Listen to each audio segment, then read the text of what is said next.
reparle de la sexocyclologie parce qu'il me semble que de plus en plus, la question des rapports hommes-femmes est directement et foncièrement liée à la psychologie sociale. La notion de réforme à laquelle j'associe la conjonction, réforme de quoi? Ou plus exactement, réforme de qui? Car on sait très bien que l'on peut réformer un savoir, mais encore faut-il que ceux qui sont dépositaires de ce savoir acceptent cette réforme. Et qui est dépositaire de ce savoir, sinon les femmes? C'est-à-dire, et c'est vrai notamment dans le domaine religieux, ça l'a toujours été, et aujourd'hui dans d'autres domaines scientifiques, politiques, etc. Les femmes. Pourquoi les femmes? Parce que les femmes, elles sont fécondées par les savoirs. Elles se nourrissent de ces savoirs. Elles se remplissent de ces savoirs. Et toute la question, c'est qu'à un moment donné, il faut qu'elles s'en délestent de ces mêmes savoirs. Il y a un cycle de cet ordre, qui est d'ailleurs le même cycle que celui de la grossesse. Il y a un temps pour que la femme soit fécondée. Elle peut être fécondée par le sperme, mais elle peut être fécondée par un savoir. Fécondation, c'est une façon d'être remplie par quelque chose, envahie par quelque chose. Et il y a un temps pour accoucher. Et le temps de l'accouchement, ce n'est pas uniquement l'aboutissement de ce processus, c'est aussi la fin de ce processus, de façon à ce que l'on puisse passer à autre chose, qu'on puisse tourner la page. L'accouchement ne correspond pas à une continuation. Une fois que la femme est libérée de ce poids, de ce bagage, elle doit s'ouvrir à de nouvelles possibilités. Ça ne consiste pas uniquement à se polariser sur l'enfant qui vient de naître. Ça serait, là justement, là il y aurait une sorte de processus qui se perpétuerait de manière artificielle, alors que c'est comme quelqu'un qui dirait oui, je sais, j'ai appris ceci, cela, mais il faut que je le perfectionne, il faut que je l'approfondisse, il faut que je l'utilise encore. Non, ça ce sont des réponses dilatoires. C'est de la procrastination. Non. La femme, les femmes, parce qu'on n'est jamais dans un rapport individuel avec la femme. Ça ne veut rien dire une femme qui fait ceci ou qui fait cela, une hirondelle ne fait pas le printemps. Les femmes, collectivement, doivent, à un moment donné, être ouvertes à de nouvelles propositions, ou en tout cas à une relecture en profondeur, réformée, de ce qu'elles ont reçu il y a déjà un certain temps. Parce que ça a un rapport au passé, tout cela, n'est-ce pas? Ce sont des gens qui ont appris quelque chose à un moment donné, donc à ce moment-là, ils étaient ouverts, et après, ils n'arrivent plus à s'ouvrir à nouveau parce qu'ils sont scotchés à ce savoir indéfiniment. Et dans le milieu astrologique, par exemple, des gens qui ont appris l'astrologie, une certaine astrologie il y a 30 ans, et qui n'ont pas bougé d'un iota depuis 30 ans.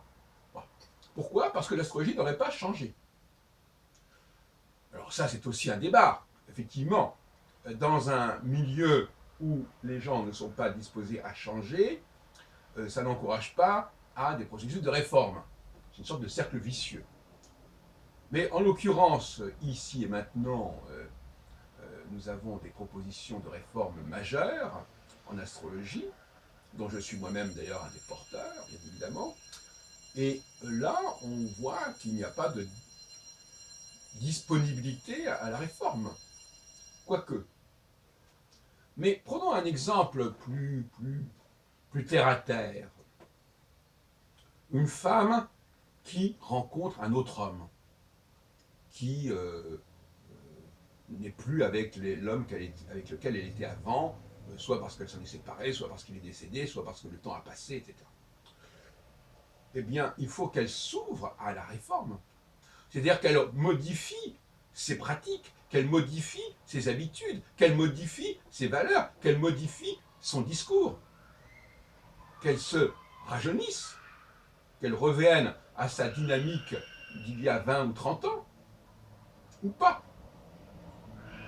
Moi, par exemple, il m'est arrivé une aventure de ce genre, puisqu'il y a une femme que j'ai épousée en 94 et que j'ai connue en 76, donc 18 ans plus tôt.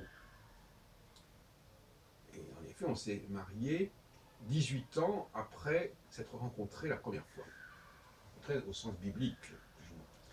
Et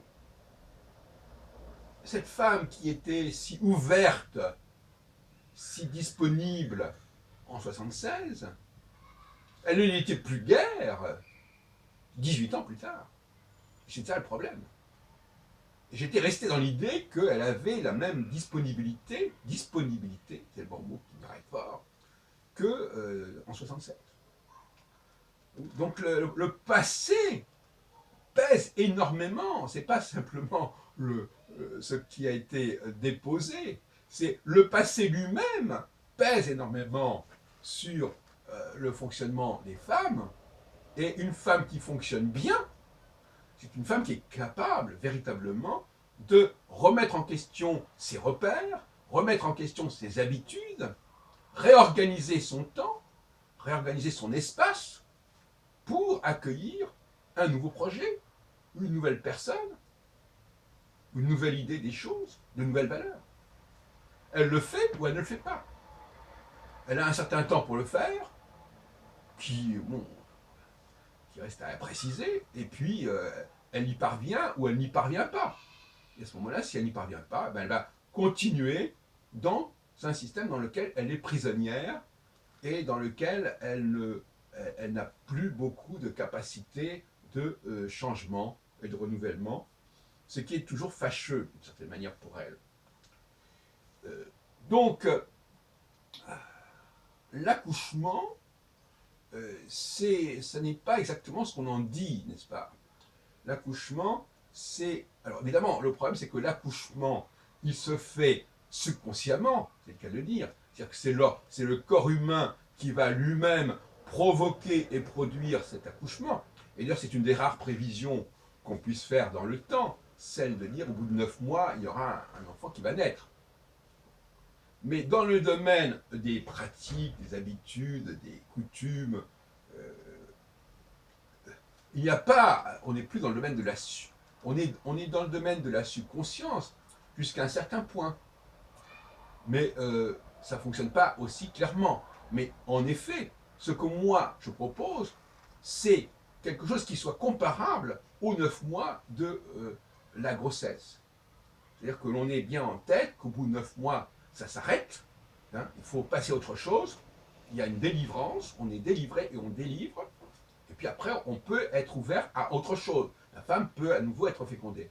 Bon, maintenant, si on transpose ce modèle qui a probablement été matriciel sur le fonctionnement des sociétés, eh bien, il y a un cycle de 7 ans qui correspond, alors un cycle de 7 ans qui commence à la conjonction de Saturne avec une des 4 étoiles fixes royales. Bon, je ne reviens pas là-dessus.